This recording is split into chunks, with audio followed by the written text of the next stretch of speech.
utama ini sepertinya lebih teliti. Beberapa orang bahkan menyatakan diri mereka sebagai penguasa kota. Tidak hanya itu, mereka juga mengharuskan semua prajurit di antara mereka untuk mendaftar satu persatu dan membunuh sekali mereka sebagai membayar setengah dari poin mimpi. Ketika prajurit itu melihat reaksi Lo Sheng, dia memperingatkan, "Saya menyarankan Anda untuk mendaftar dengan jujur. Jika tidak, Anda mungkin tidak dapat meninggalkan kota utama ini." "Apa maksud Anda dengan tidak bisa meninggalkan kota utama ini?"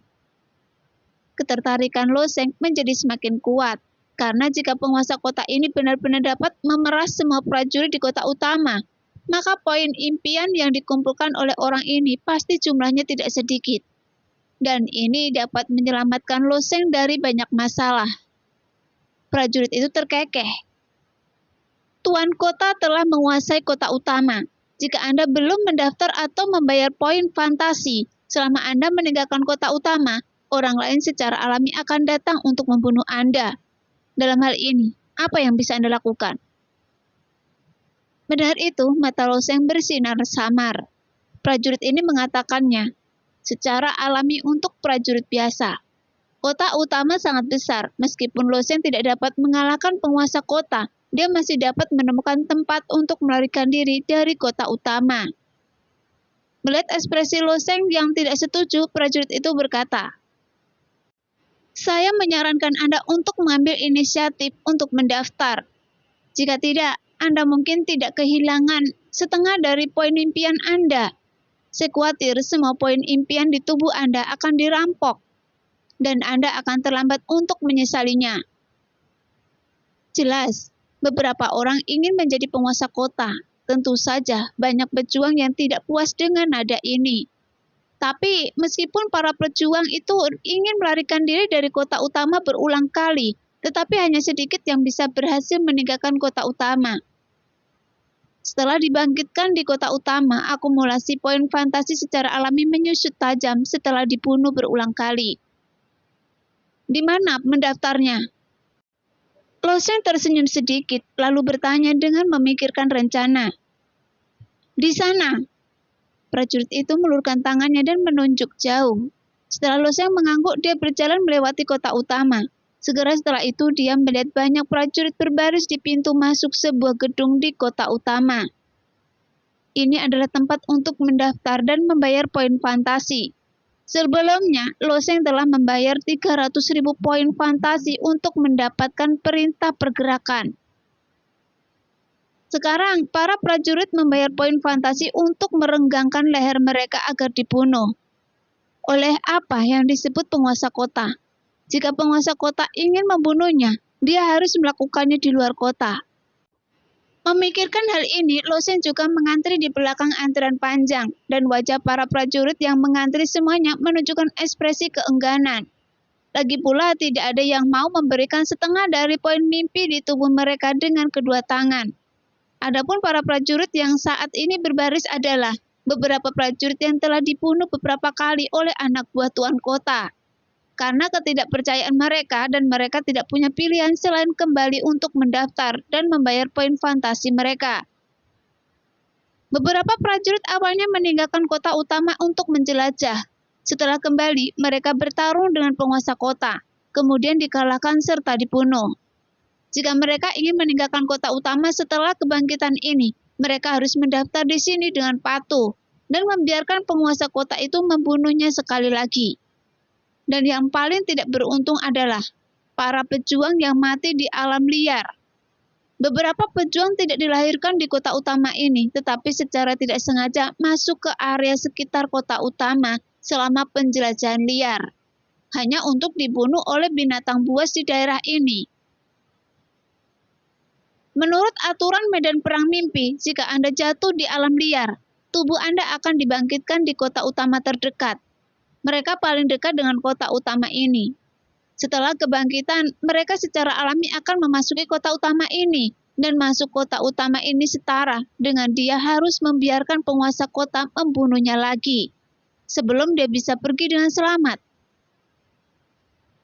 Saat ini, Lo Sheng mengantri di sini untuk tidak membayar poin mimpinya. Poin mimpi ini sangat berharga, bagaimana dia bisa dengan mudah memberikannya kepada orang lain? Tapi targetnya tentu saja adalah penguasa kota dari kota utama ini. Setelah menunggu sebatang rupa di balik antrian panjang, akhirnya tibalah giliran Lo Sheng. Nama.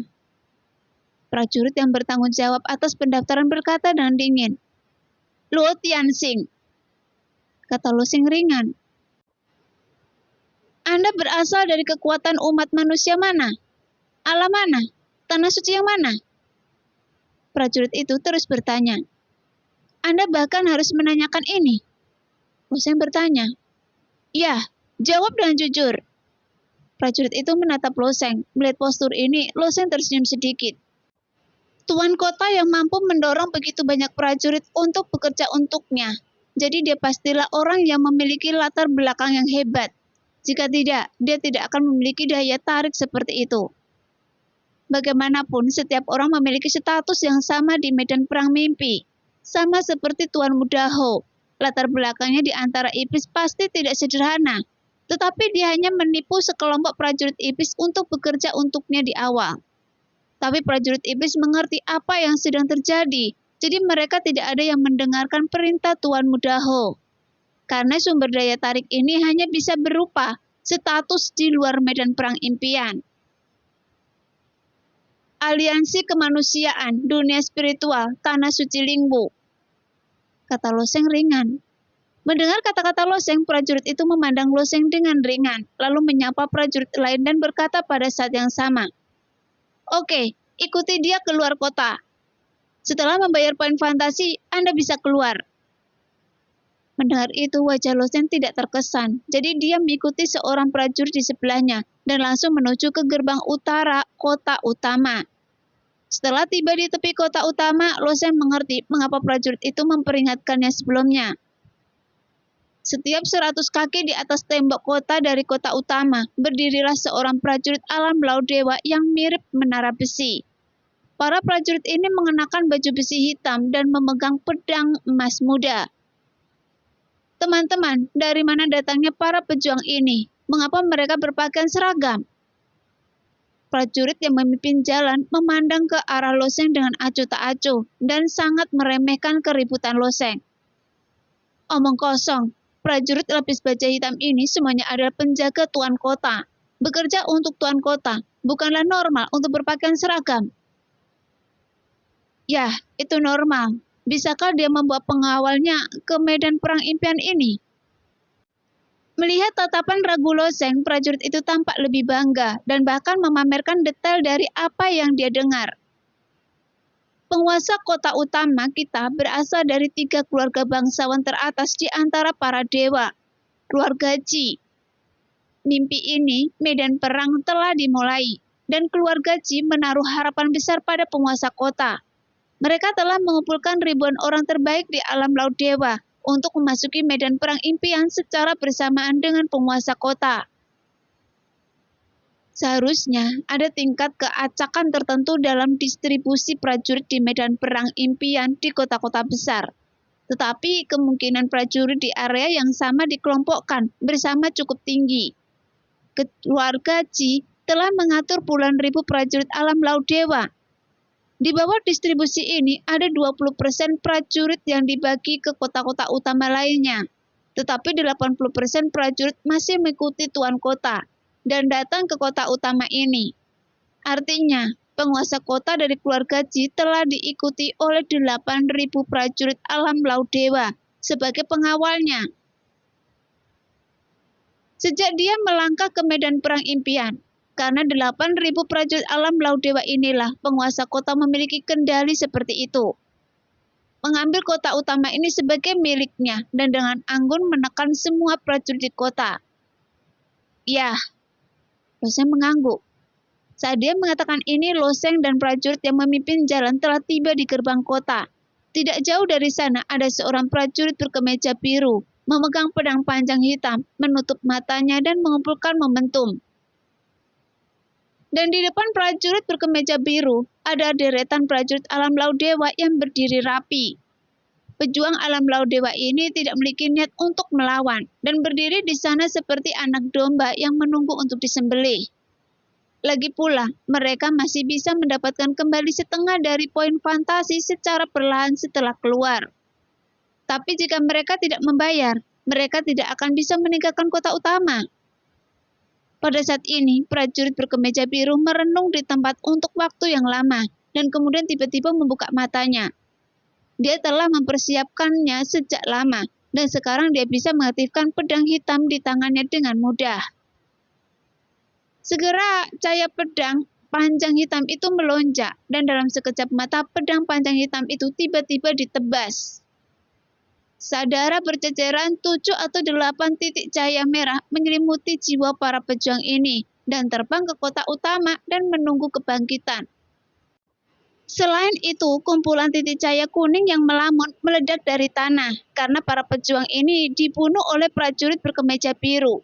Titik cahaya mimpi ini terbang menuju prajurit berkemeja biru.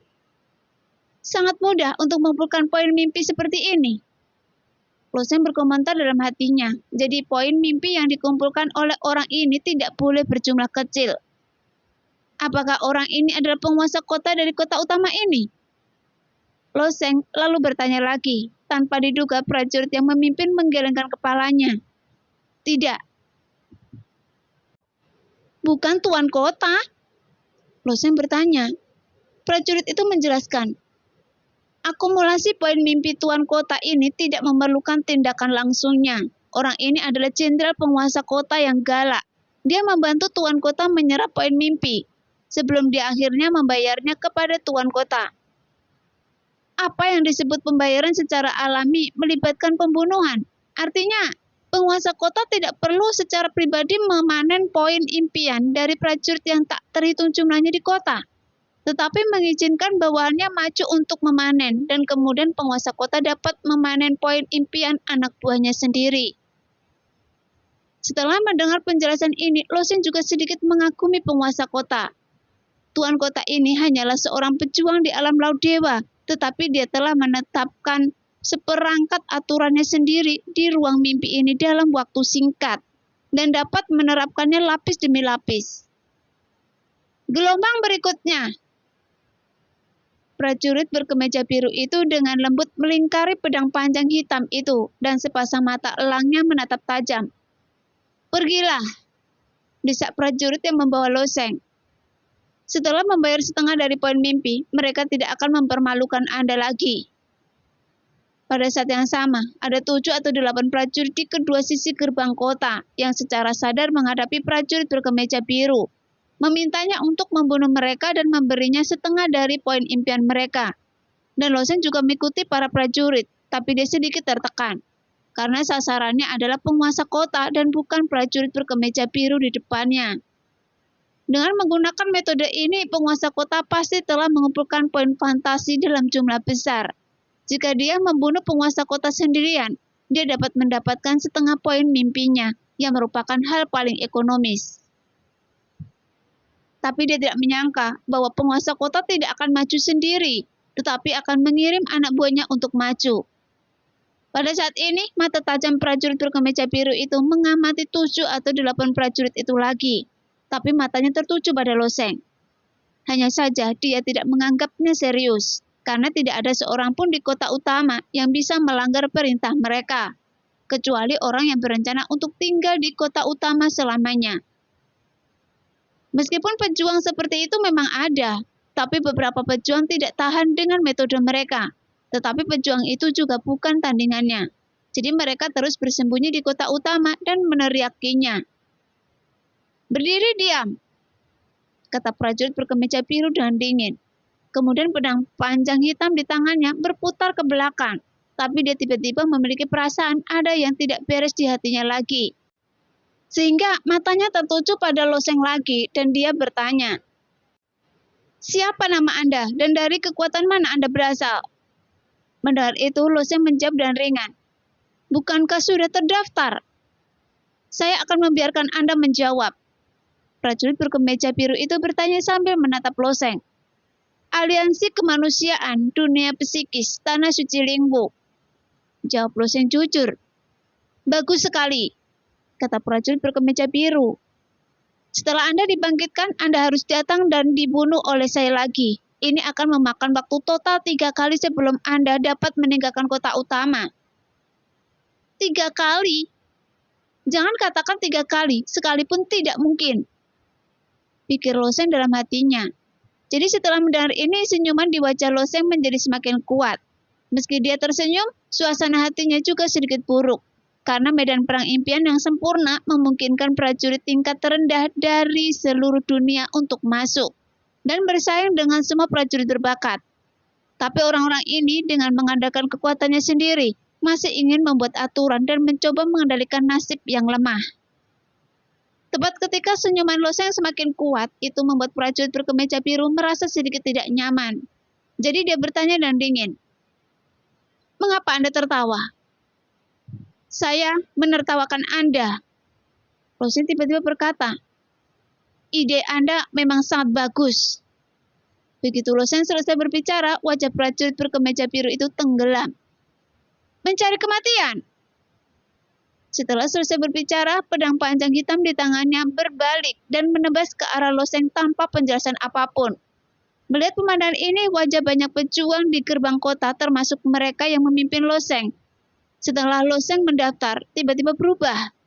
Ketika medan perang impian pertama kali dibuka, banyak pejuang tidak menerima aturan yang ditetapkan oleh penguasa kota. Dan beberapa orang Chinese juga mencoba melawan.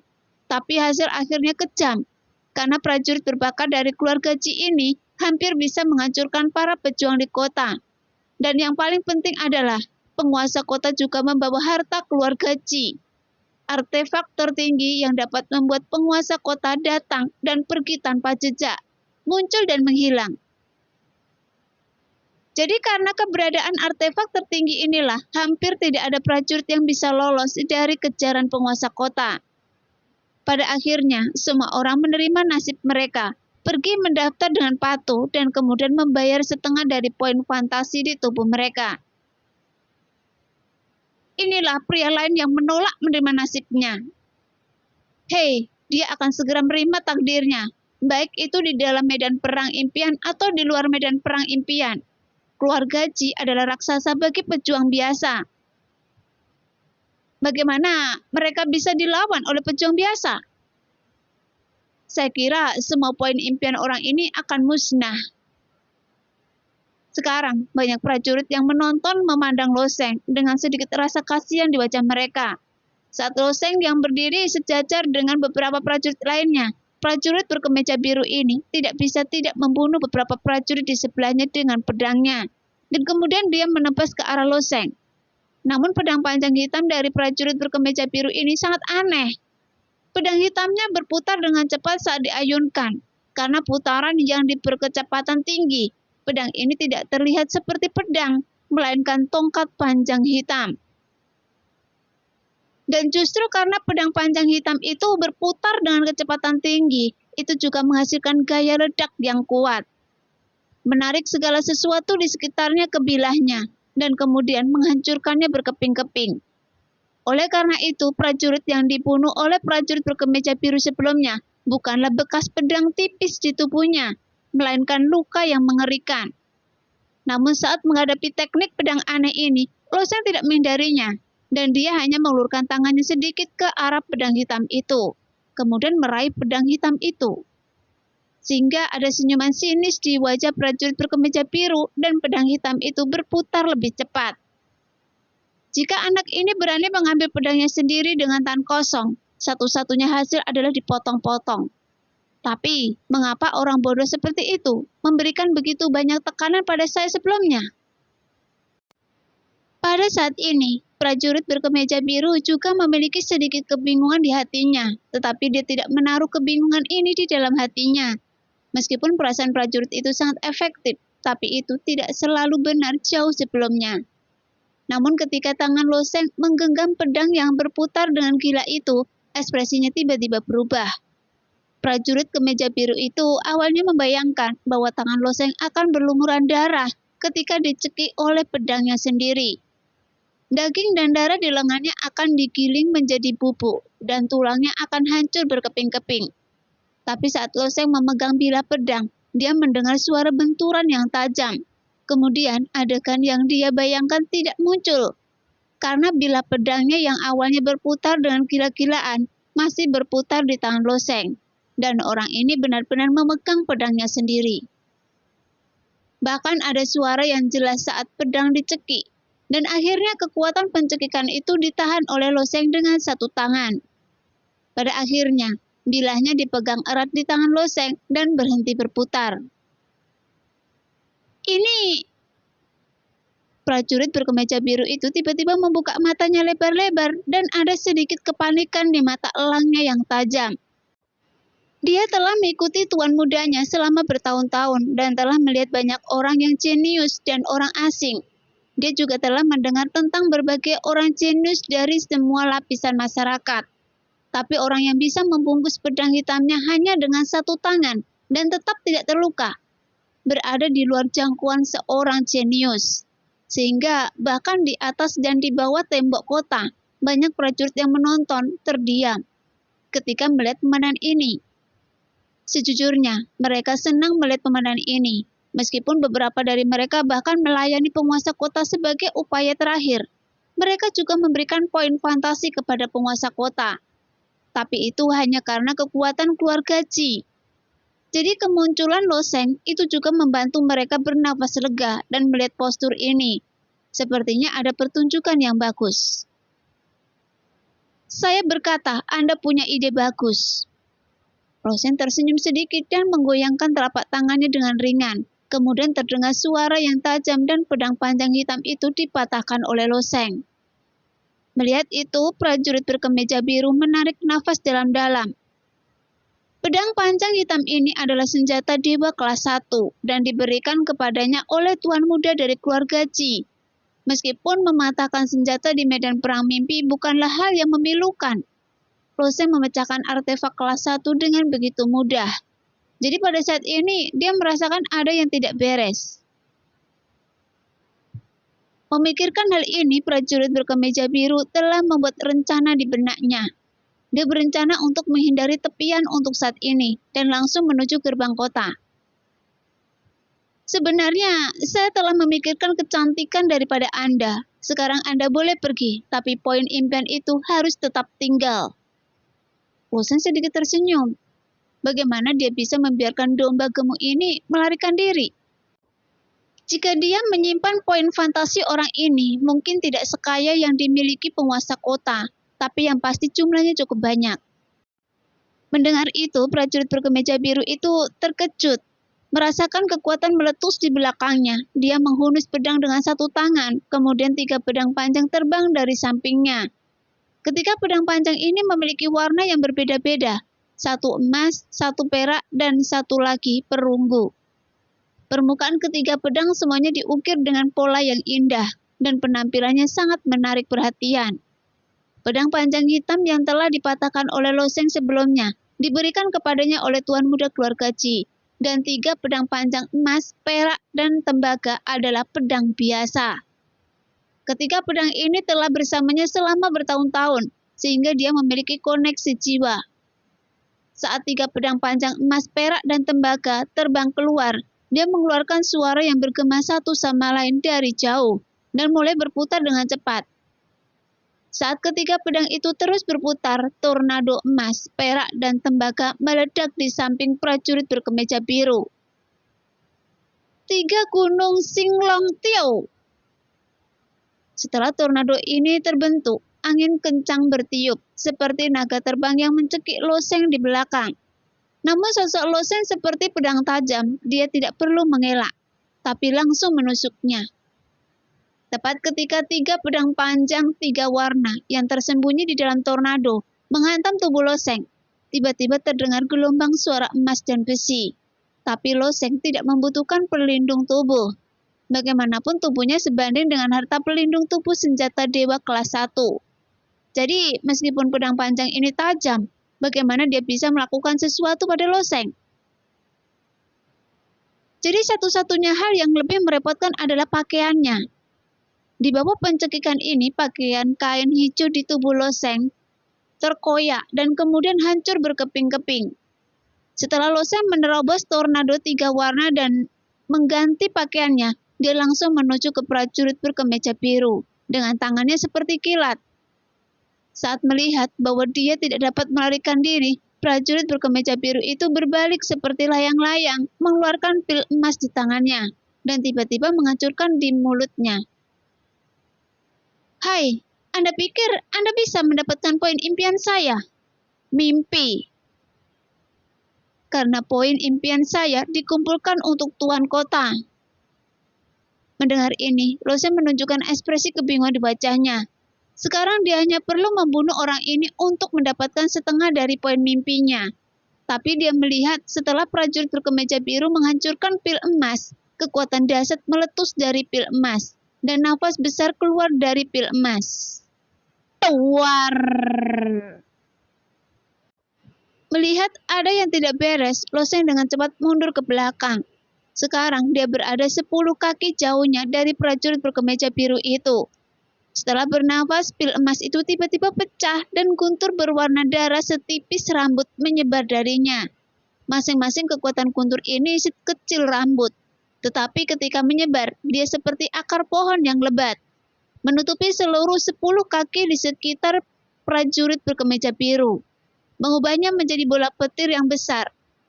Ketika melihat kekuatan pil emas ini, kelopak mata Loseng berdebar kencang. Kekuatan pil emas ini sangat menakutkan. Jika Loseng baru saja terlibat, dia akan terkoyak oleh guntur dan kilat berdarah yang menakutkan saat ini. Meskipun dia tidak akan benar-benar jatuh di medan perang mimpi, dia mungkin akan kehilangan setengah dari poin mimpinya. Jika itu bukan medan perang mimpi, bukankah dia akan benar-benar jatuh? Selain rasa dingin di hatinya, Loseng juga memikirkan apa yang dikatakan prajurit berkemeja biru sebelum dia meninggal.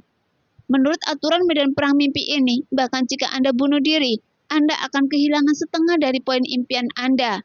Sama seperti prajurit yang dibunuh oleh tikus selangit di hutan belantara sebelumnya. Poin mimpi tersebut meledak dan memadat, berubah menjadi loseng kuning. Jadi hanya perlu naik dan menyerap kelompok cahaya kuning tersebut. Tapi yang tidak disangka Loseng adalah, setelah prajurit berkemeja biru itu mati, sekelompok besar titik mimpi meledak. Kemudian poin mimpi yang padat itu 2 kali lebih banyak dibandingkan saat Loseng membunuh burung naga. Dengan kata lain, prajurit berkemeja biru itu sendiri memiliki setidaknya 200.000 titik poin mimpi di tubuhnya. Namun setelah titik cahaya kuning melamun ini meledak, mereka tidak lolos ke tubuh Loseng. Karena orang ini tidak dibunuh oleh Loseng.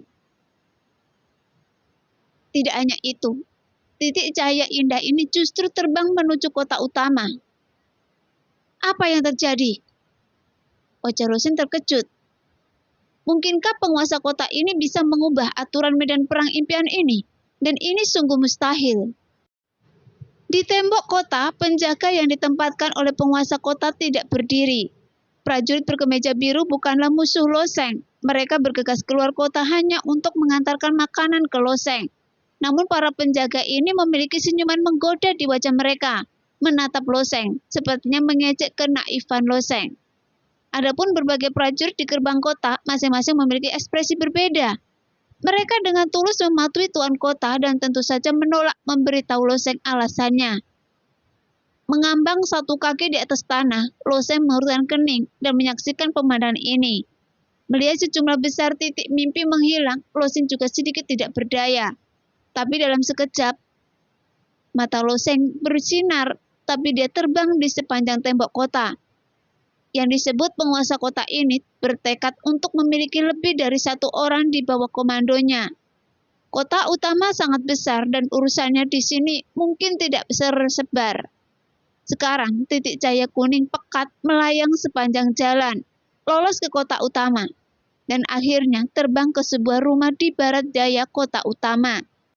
Semua prajurit di medan perang mimpi bertarung mati-matian, baik bersaing dengan para prajurit untuk merebut poin impian satu sama lain, atau membunuh berbagai binatang buas di hutan belantara. Tapi rumah ini terlihat sangat damai, dan hanya sedikit butiran salju seperti kapas tanpa bobot melayang dengan lembut. Di bawah terik matahari, kepingan salju ini secara alami diproduksi oleh manusia. Bahkan hawa dingin yang menggigit terasa saat mendekati pintu rumah ini. Prajurit biasa juga tahu bahwa tidak disarankan berlama-lama di sini, jadi mereka mundur dengan hati-hati.